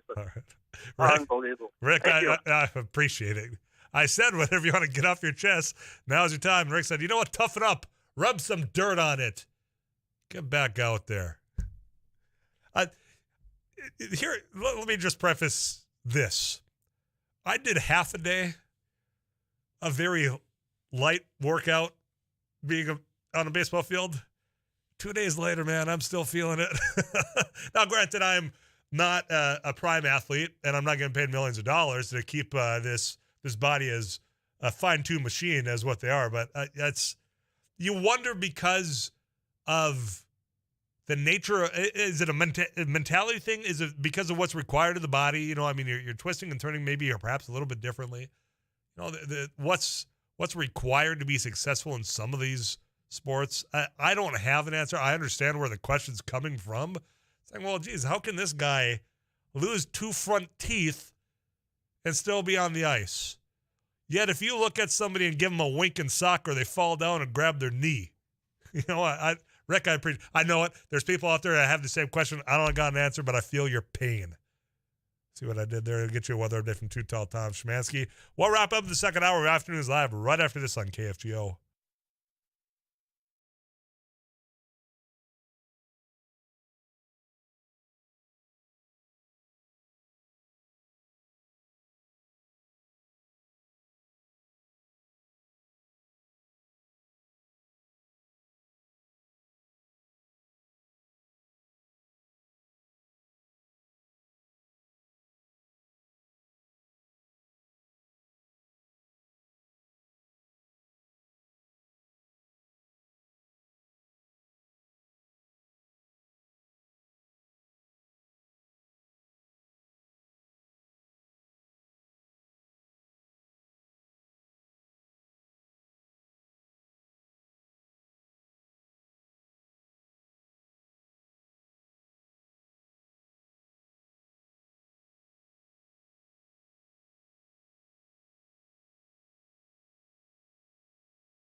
got a candidate for the Fargo City Commission coming up after the top of the hour. Final half hour of the show, we'll get back into some of the issues. There was a story that it happened out in South Dakota, and I didn't get to it yesterday. I teased at it, and I'm hoping that in the final half hour we will. About a man facing possible life sentence on federal drug charges in South Dakota. Just won the lottery. I'm curious your thoughts on what needs to be done with that money. But if you have questions for a Fargo City Commission candidate, send those in to 35270. Also, go to kfgo.com. You submit your questions for the debate that is happening this Saturday. I'm Tyler Axis. You're listening to After News live on KFGO.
here's another one for you. This trial has been all over the place. I've been forced to watch more of the testimony than I ever cared to because I cared very little, if at all, about actor Amber Heard and Johnny Depp. But there's a claim that I've seen, because all you TikTokers out there, actor Amber Heard can be seen sniffing cocaine from a tissue in a video of her testimony during a defamation trial brought by Johnny Depp. That's the claim. I've seen it with my own eyes. That also not true. She did not sniff cocaine from a Kleenex on a stand at a trial. Don't share either of those, because neither of which are true. That's your fact checkers today at 4. Get you caught up with KFGO News. More After News Live right after this.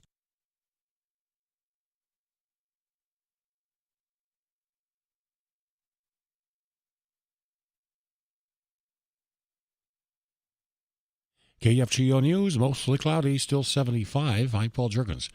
Minnesota's 2 U.S. senators were in the minority this afternoon as the Senate voted not to make abortion a constitutional right. Senator Amy Klobuchar spoke in favor of the proposal ahead of the 51-49 vote. It means the Supreme Court is on track to completely overrule Roe, stripping women of their constitutional right to seek an abortion. It will also be, I note, against the wishes of the somewhere between 70 and 80% of Americans who believe that this is a decision that should be made between a woman and her doctor. Senator Tina Smith also voted in favor of guaranteeing a constitutional right to abortion. North Dakota's 2 U.S. senators were among the 51 senators voting against it. The legislation needed 60 votes. Minnesota House Speaker Melissa Hortman says she has tested positive for coronavirus, but the Brooklyn Park Democrat says she will not be sidelined in the final days of the legislative session. She says she'll continue to participate in end-of-session negotiations remotely. COVID numbers continue to rise in Minnesota, with the state health department reporting more than 5,100 new cases yesterday. Those infections were from the weekend through actually Monday morning. The 368 patients hospitalized for the virus or complications is the highest number since March 7th. The BA2 variant is the dominant strain now in Minnesota. Congressional candidate Jennifer Carnahan says a man threatened her and swerved his car toward her while she was campaigning in Faribault, Minnesota. Carnahan called police while she was going door to door. The police chief says they're looking for the man or anyone who may have witnessed the encounter. Carnahan is a former chair of Minnesota's Republican Party and is seeking the nomination in the upcoming primary. Federal investigators have determined that an oil company's failure to take adequate safety precautions contributed to a drilling site explosion near Grassy Butte, North Dakota, last November. The blast permanently disabled one worker and left 2 others with serious injuries. The OSHA investigation found KLX wire line carelessly hauled explosive materials and failed to take precautions to protect workers and the public. OSHA has proposed penalties of more than $450,000. Fargo-Moorhead, mostly cloudy tonight. We expect perhaps some scattered showers, thunderstorm activity. It's down to our south now, southeastern South Dakota, and east central Minnesota. We're seeing some showers, thunder showers, and thunderstorms. 60 our overnight low with scattered thunderstorms and showers overnight expected. 80 tomorrow, variable cloudiness, better rain chances in the morning, and then again late tomorrow. 70, partly sunny for Friday. About 66, the high on Saturday, partly sunny. Possible light showers, also showers possible on Sunday. Partly sunny and 64. 75, mostly cloudy. Paul Jurgens, News Radio, KFGO.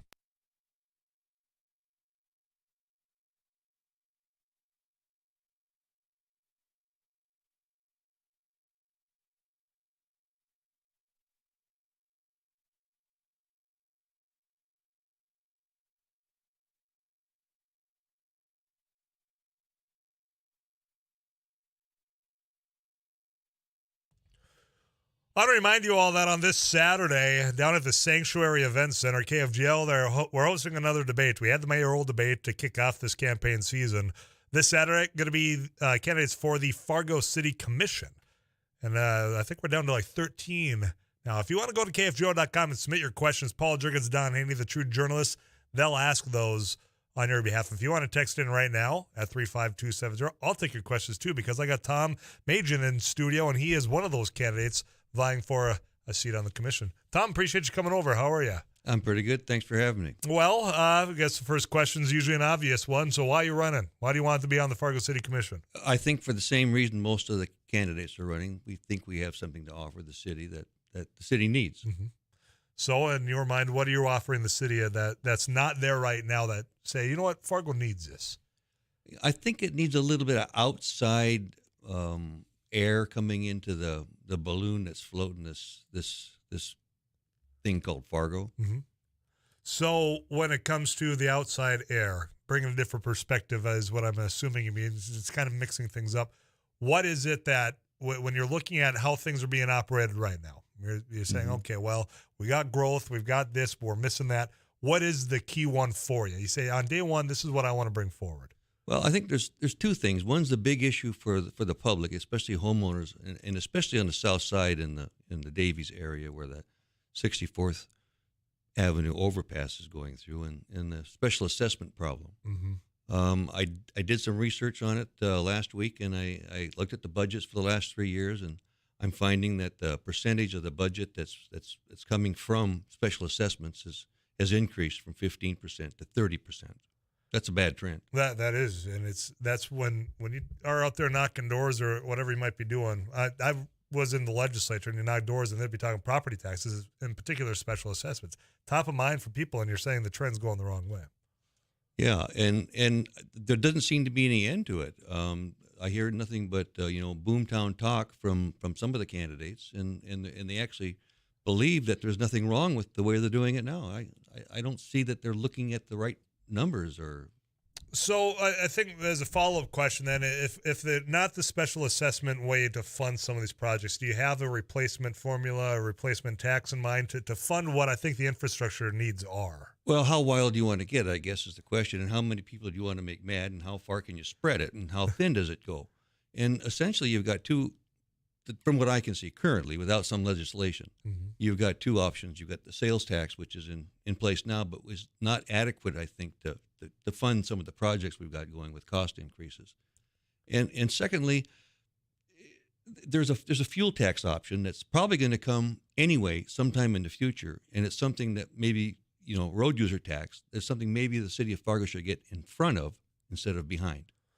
I'll be curious. I'm not sure where the difference is and where that can be levied. I know on the state level we talked, we need to increase gas tax. Never goes anywhere. And, one thing I think that in North Dakota we have the benefit of is the fact that we got a lot of natural gas and oil getting pumped out of the ground. So that's kind of keeping some of those costs. Now, in fact, they're playing those ads all over our KFGO airwaves saying, thank us for all the money we're putting into your coffers out there, the oil industry says. You mentioned that special assessments being one, and there's going to be go ahead. Okay, but you said that the gas, the fuel tax was not an issue that could be on the table at this time. I'm not sure. Here's what I did. Okay, I agree with you. I think you're absolutely right. It's not been on the table because it's not been discussed very much, because it's so unpopular with some segments of the industry or the population too. Yeah. Who wants to pay more for gas? We already are. I know. It jumped up, I think, 20 cents overnight in just the last 2 days. So, well, I mean, if the state is giving cities, the only option that they have for any kind of give and take on their infrastructure projects is the special assessment. And because property taxes they're not in control of it, and the sales tax is already in place. So all that leaves is to look at other taxes, like, hey, do I dare say income tax? I mean, I hope I have served at least one term, and that by the time I'm out of there, people are putting these things in, so I don't have to vote and have people vote me out. Plant those seeds and then get out of there. I mean, it's like you jump from the fire pan to the fire. But if you're living down in Davies, this is affecting you quite severely. Oh, well, and the growth down there and what's needed infrastructure-wise, I mean, somebody's have to pick up the tab on that. And like you're saying, right now it's primarily just special assessments. And the special assessments are deferred for the developers, especially on the west side, and especially those checkerboards where it's county jurisdiction yet. Tom Majin's my guest. He's running for the Fargo City Commission. So you mentioned special assessments being one, and you said that there was two. So what was the other issue? Yeah, and it's an essential process, and that's how we vote and how we elect our city commissioners. We implemented a thing called approval voting time before last, and we have one voting experience with that under the belt. The numbers don't look good. I mean, people are being elected to the city commission with 25% of the vote. And the reason for that is because the process that we're using, approval voting, was never intended for cities over 50,000, and it was never intended for multi-seat races. In fact, there are warnings on the website from the sponsors that somehow or another got missed. So what are you proposing? That we do away with the approval? I know that I got one of your flyers here that's talking about neighborhoods in particular, and you talk about instead of having a commission where it's maybe at large, you talk about neighborhoods a lot. Well, and I think that goes to not just the special assessment problem, but also to the fairness in election problems, and that is to bring in the neighborhoods and give them empowerment. I mean, Fargo's reached the size now where we have neighborhoods that are, 10, 15 miles apart? And we've got several high schools, several grammar schools, and they're all divided up into 37 neighborhoods according to the town city 37 hall. of them? 37, yeah. Can you name 5? Probably not. Yeah, I know of one because we just talked about the Roosevelt Neighborhood Association because of the whole rowers situation that's up there. So that one stands out to me. That's a good one, isn't it? Yeah. Your thoughts on that? Yeah, well, my thoughts on that are I'd wait and see. Yeah. Sometimes what comes out from politicians to politicians is like what they want you to hear, and that's not the whole story. There'll be more coming out on that. And I'm not saying anybody's going to come out smelling like a rose, especially those that are pointing the finger. Yeah, well, there's a lot of finger pointing going on. That was for sure going on up there. You know, you talk about politicians. I'm curious, have you ever been in office before? Is this your first time running? Tell us a little bit more about you as Tom. Well, I tell you, 40 years ago when I was a young guy, I ran for city commission in Bismarck on this very same platform that we need to have more neighborhood representation. We need to have a modern council government that allows each neighborhood to elect their own representative. Instead of a citywide race where you've got 150,000 people, you have neighborhoods with maybe 10, 20,000 people, and you can actually go knocking on doors and you can actually represent your neighborhood. With 4 commissioners, which is what we have now, you only need 2 to get something going, and the mayor to split to split a tie. So that's a lot of people. That's a lot of neighborhoods. I don't think. Well, maybe now one of the commissioners will be able to tell you how many neighborhoods there are, what their names are, but I still can't. So hold on to that thought because I got to get a commercial break. When you talk about the council system, basically a ward system, is that kind of what you're getting at? Well, it's called a modern council, and it's a hybrid. It includes both the aspects of the current system we have, which has been fine for many, many years until we started to outgrow it. And it doesn't mean we have to trash it. I mean, there's features in the modern council where we still have at large. And we have, in addition, a blend of neighborhoods. Okay. I want you to expand upon that right after this. I got to get some of these messages out. Tom Adrian's my guest. He's one of the candidates for the Fargo City Commission. You have a question, you have a concept or an idea, you can send that into 35270. That's the iConsultants of North Dakota Text Club. I'll throw those his way when we come back here on Afternoons Live.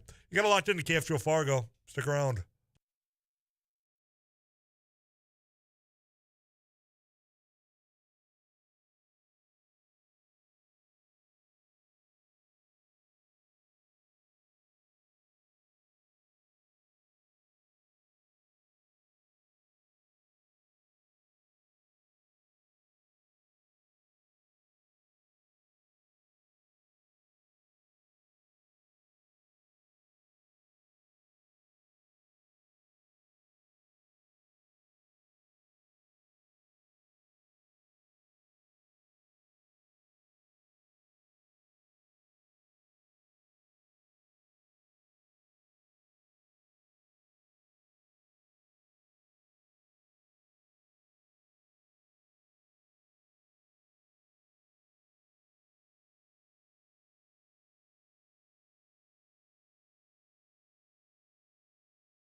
Fargo City Commission, and before we left, Tom, we were talking about your idea of this modern council type thing, where you still have a couple at large, but maybe more representation for those neighborhoods. I think the question that comes to people's mind, does that mean you're looking to expand the number of people that would get elected to, say, the Fargo City Council or whatever? Well, obviously, I think it does include an expansion of the number of people who have, are empowered to make decisions for Fargo. And instead of the way it is now, those who are empowered are the 4, and those who are not empowered are the 30-some neighborhoods out there that don't have a voice. Well, I think, and I don't mean to keep going back to this issue, but just because it is so top of mind, I think that was on display with the Roosevelt neighborhoods where, visiting with them, they felt that they were the lead negotiators on behalf of the city instead of the city taking the lead on this with a developer.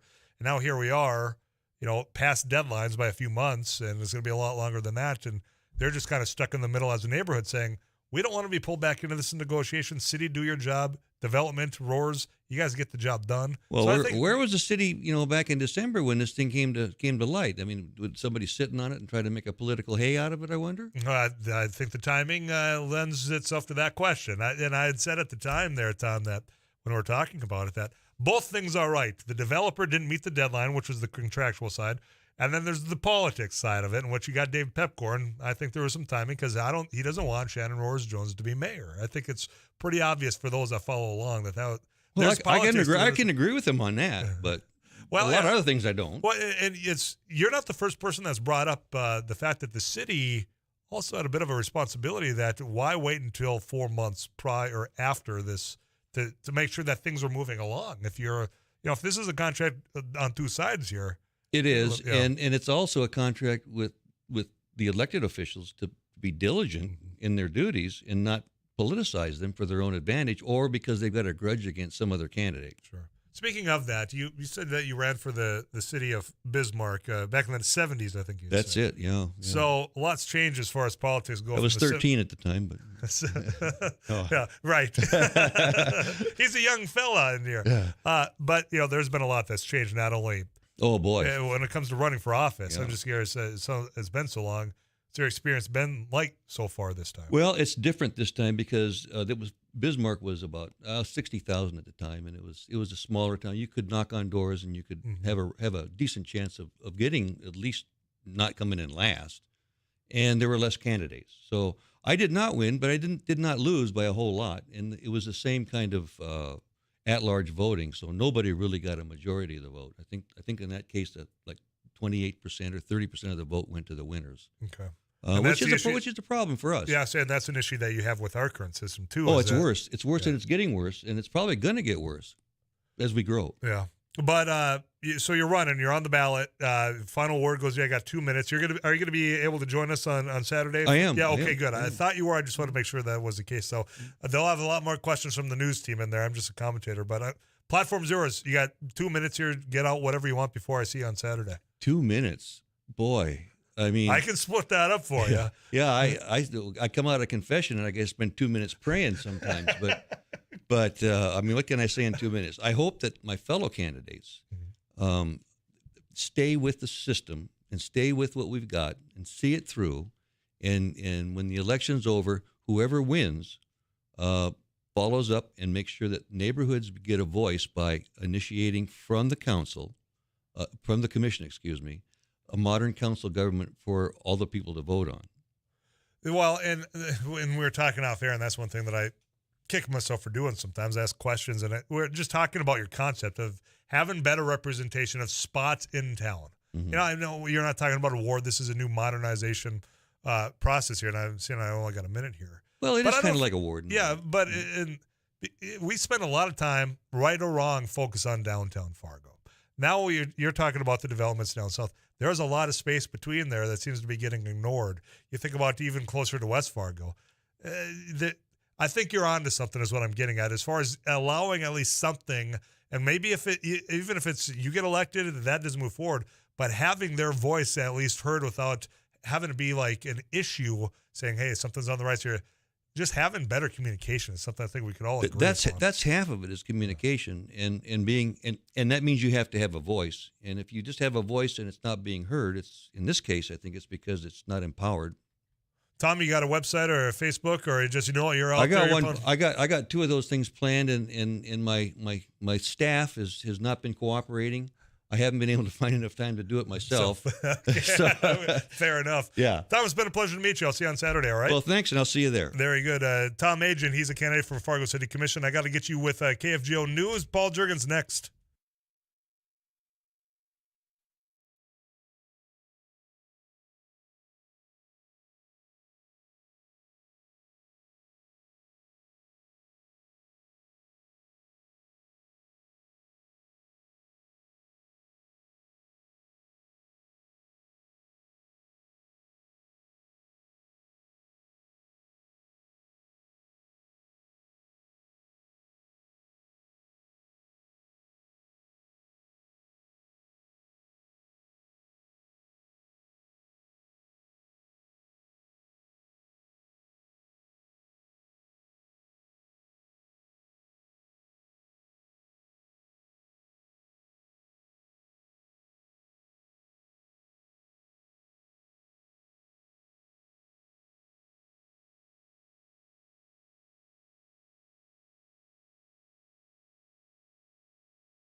News and weather brought to you by Rick Electric, proud to serve the Fargo-Moorhead area since 1964. Day or night, they're here for you. Find them at rickelectric.com. Mostly cloudy, 74. I'm Paul Juergens.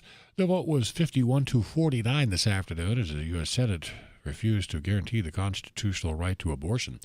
Supreme Court justices are expected to overturn the 1973 law allowing abortion.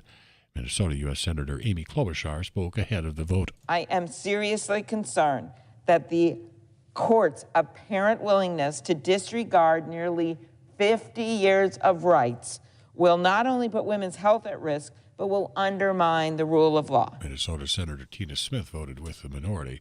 The constitutional protection proposal needed 60 votes. Senators Kevin Cramer and John Hoeven voted against it. Hoeven says he believes the legislation would effectively allow abortion up until birth, while blocking states from enacting their own anti-abortion laws in the future. 74, this is KFGO News.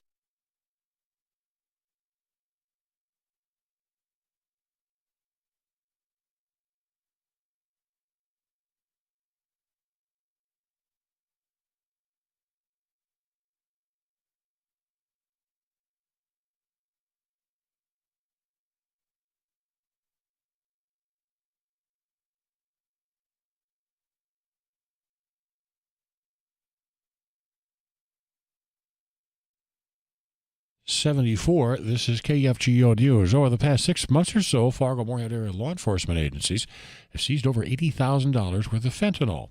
Their intelligence shows those pills are coming from China as well as Mexico. They're trafficked through the southwest border from Mexico, and they make their way here. Moorhead Police Detective Brad Stuvland. The new latest thing is these M30 pills that contain fentanyl, and they're counterfeit pills, mainly created by drug cartels in Mexico that are distributed here to appear to be legitimate prescribed medication. There's no consistency to it, as there would be for a legitimate prescription pill. The amount of fentanyl in each of these counterfeit pills could be different. Police say people travel to Minneapolis and St. Paul to purchase those pills for $5 to $8 on average, and they come back to Fargo-Moorhead, where they sell them for over 3 times that price. Clay County Sheriff Mark Empting is running for a re-election. Empting, a longtime deputy, was elected to his first term in 2018 when Sheriff Bill Berquist retired. Empting previously worked as a police officer in Glendon and Dilworth and is also the fire chief in Dilworth.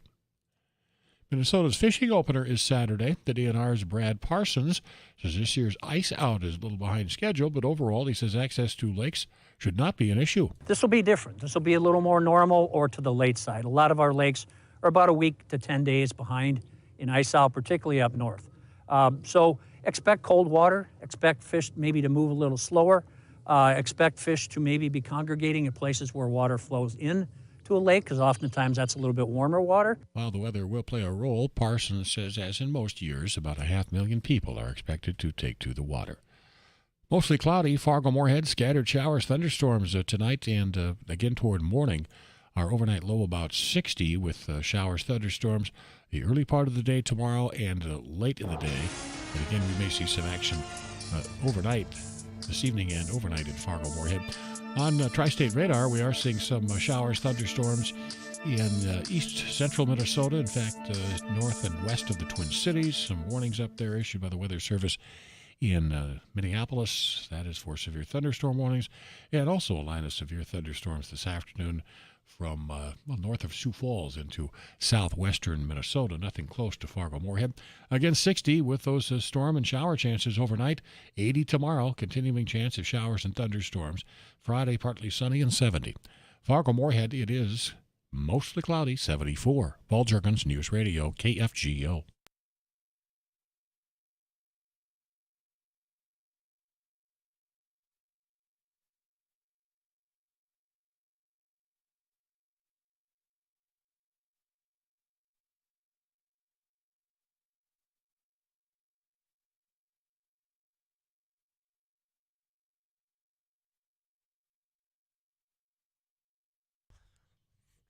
This song reminds me that if you were tuning in today in the 4 o'clock hour expecting Keeping It Real with Eric Hatch because it's the second Wednesday of the month, programming note, clearly that's not today. We did that last Wednesday, and if you missed it, you can go to kfgo.com, find the podcast page, and take a listen to all the questions about real estate buying, selling, how's Lakes Country, all that's right there. But that was last Wednesday, and we'll do it again the second Wednesday of next month, which is already June. CBS National News on the way. We'll wrap up Afternoons Live next.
I'm going to be at the Shields Arena Saturday, May 21st of this year. 7:30 is when I believe the doors open to Shields Arena right here in Fargo, North Dakota, Kansas. Point of no return tour. I've got a pair of tickets right here. Now, I know I've had a couple of different ways to get you a chance to win these pair of tickets. Naming the beer jingle. I did some trivia for the Kentucky Derby, of which Greg had some performance enhancements because his friend was Googling the answer as I was reading it. So I'll make this one easy for you. All you have to do at 35270 is text wayward. Like, carry on my wayward son. You text wayward to 35270, and one of you is going to get a text back from me, and you're going to be going to Kansas at the Shields Arena. It's a text. I see people call it. I didn't say you call that lady studio line unless you want to chew me out about something else. You text wayward to 35270. Did I break someone's heart when they tried calling? No, they were listening, so they were on the delay. So I heard you tell them not to call. Do not call me. While I answered. There's a 7-second delay in case I cuss, which has only happened one time in the 4 years I've been here. That's a pretty good streak. That's quite impressive. I have not been yanked out of this chair from swearing because you hear the sailor's mouth I have when I'm not in this. I had a neighbor, I live in a new neighborhood. Somebody asked that the other day because they heard me talking off air. And they say, how does that not happen while you are in fact on air? I don't know. It's like flipping a switch, apparently. I will say to that neighbor, I have watched a couple times where you were 2 or 3 words away from saying one of those choice words. Correct. And your brain caught it. Yeah. And the eyes get bigger than any other time ever. If you haven't noticed, there's sometimes I get on a roll and words start coming out of my mouth before they connect with my mind. But thankfully, it's quick enough to where I can catch it before it does, in fact, exit my mouth into this microphone. A lot of you want to go on and check out Kansas. I appreciate that. I'm going to ask this question because I saw this list online on Reddit, which is a social media platform I don't talk a whole lot about. I dabble on it in a couple of things. You find your little subreddits of things that are perhaps interesting to you, your bands, your sports, your hobbies, all of that. But there's also just some weird things on it. This one, though, there was a list that was created, and it's lists online. I always question them. This one I think holds up, but it's unwritten man rules. A list of unwritten man rules that people went and they were commenting on. But I was questioning, okay, you got your bro code, right? What's the female equivalent of the bro code? Girl rules? No, nope, that doesn't try work. again. Yeah. I'll give you a second shot. I'll throw another softball. I don't know. Yeah, I'm trying to think of something with some alliteration, but well, bro code doesn't exactly have alliteration. That's more of like, what do you call it when the middle parts of the word rhyme? I don't know, because I was going to say it kind of rhymes. Yeah, but it's more the middle of the words. There's a grammar teacher out there, or an English teacher, when the middle part of these words rhyme, is that considered, it rhymes? Yeah. Boy, this is derailing. Yeah. But I think there is a girl code, no, because it's bro no, code. I don't know what it's called, but I think the code exists. 35270. All you female listeners out there, what is it? The unwritten man rules, bro codes as we call them. What do you ladies have? So the list actually holds up. One of them is like, well, of course, this doesn't have to be written down. Nod down when you greet someone instead of nodding up. Okay. See, now, unless you know the person. I will say, yeah, there's an exception to that rule. There's the nod up is someone you know. The nod down is someone who maybe you don't know as well. If you do the chin up, it's a friendly gesture. Chin down is just I acknowledge that you're there.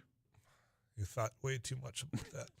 This one does. I mean, they're supposed to be unwritten, but somebody did. If a friend buys you a drink, you don't pay it back. You buy the next round. Yeah, it's kind of a no-brainer. Okay. Yep. Beer, pizza, and barbecue is acceptable payment for helping another man. Correct. Preferably 2 of the 3. Yeah, it's usually a 30 rack and a pizza. Right. Or a barbecue. Yeah, but I don't have the smoker yet. I'm looking at a Traeger, and I'll give you details on that at a different time. This one, If you violate this rule, gets real uncomfortable. Don't use the urinal next to the one that is occupied. Always space one apart. Unless it is the only option.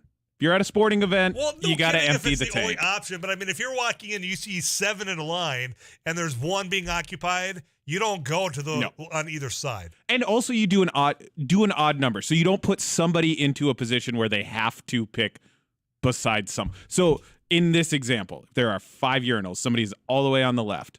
You pick the middle one. Yeah, so then you not give them 3, not so that you're forcing someone to stand next to somebody if a third person enters I like the that equation. These rules that don't need to be written need a thorough explanation from Eric Johnson, my producer.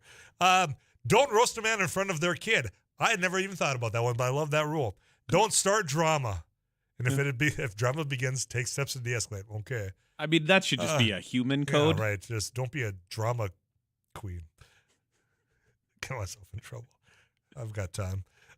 If he's flirting with her, him, or they, don't interrupt. Yep. I've seen people violate that one time and time again. Yeah. Be the wing man. Yeah. If it's going well from afar. I mean, if it's a train wreck, you may have to intervene to save your friend. Right. I have seen that equation as well. when the shifty eyes happen, like, okay, how can I get away from this weirdo? My favorite observing from the other side of the bar is when one party starts turning the chair. And turning in the chair and turning in the chair. Once you get a third of the back, that's time to start talking, pal. When your friend's crush is around, he's the funniest in the group. Yeah. Okay. Those are the rules. And there are suggestions in about what the female equivalent to the bro code is. And there's some that I cannot share with you. Because of the thing I told you about. I can't cuss into this microphone. Stop being a rude jerk. Tyler, do they call it lady laws? Just made that up now, I think. Yeah, I think he did make that up. But it's better than what the other people are texting in. So I appreciate you keeping it clean. A lot of you want to go to Kansas. One of you is going to get a text back. You're going to have 2 tickets coming your way from Afternoons Live. While you get this weather update from Too Tall Tom Szymanski, we'll see what's coming up on the Drive Time News. Jack Sunday, a full hour with you again, getting all the news, weather, sports, egg-related information you need before Twins take over these airwaves. Chris Atterbury, your studio host. 6 o'clock pregame, first pitch against the Astros tonight at 6:40 on your home for Twins baseball, KFGO.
To Becky for winning the Kansas tickets. You and a friend, you and a loved one, family member, doesn't matter. As long as you use both tickets, that's coming up on Saturday. Oh, what's the date here? May 21st, Shields Arena. So thanks for everyone else. And if you did not win Kansas tickets this time, don't worry. I think I've got like 3 more pair to get out from me to you before next Saturday when that concert is taking place. So I have plenty of other opportunities to win that. Plus, we got a Downs Car Wash for you tomorrow. Audibles. We got Spencer Worth, the Meat Dude. That's brought to you by Audubon Meats, Tanner, Cherney, Devil's Lake Tourism, and so much more. But that's all tomorrow. There's still plenty of KFGO programming left today. Jack Sunday joins me in studio. We've only just begun. It's it's an amazing place to work at KFGO because we took a photograph that'll be used on a sports program this summer, and it was just people on the air, and it was like the Mormon Tabernacle Choir. I know there's a lot of us that are now under this umbrella of KFGO. Yeah. It's amazing. But anyway, back to the real world here. We have the drive time news coming up, and we're going to have everything you need to get home. And then we have the Twins coming up at 6. And then Too Tall Tom will be with us. And we'll have Paul Juergens with our KFGO News, of course. And Paul Leintz will have our traffic out and about. And we'll have Ag News. Rusty's working on his Ag News even as we speak here. Oh, guy doesn't slow down at all. Is Derek going to do the sports? Do we know? No? Okay. Matt English will be in for sports. English. Jack Michael's now. He'll be shouting at you from 740 The Fan. You won't need to have the microphone on in here. He's really good. He is. That guy's got a steel trap of a mind. Yeah. Okay, that's what it was. And he doesn't recognize the wrap-up signal either. But some of us fall victim of that. Really good. And we have also Viv Williams. There was a headline in the paper today says, morel mushrooms are popping. And wherever she is in the Duluth area or something, you know, there's some sightings.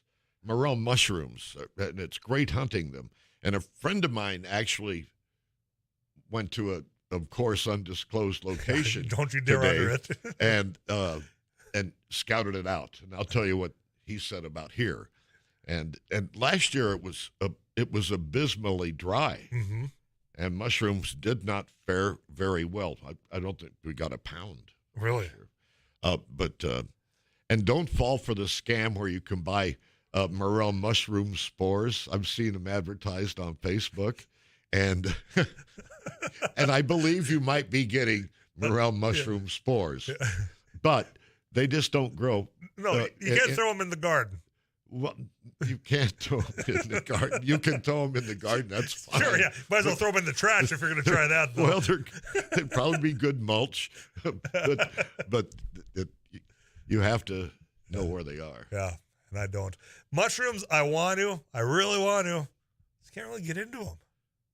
Oh, for Christ. I told you I'd get in trouble before I got out of here at 5 o'clock. So Viv Williams, and she has a recipe she's going to share. She only has 5 minutes with us. Okay, well, get that pen and paper. I'll jot that recipe down. That's coming up on the Drive Time News with Jack Sunday.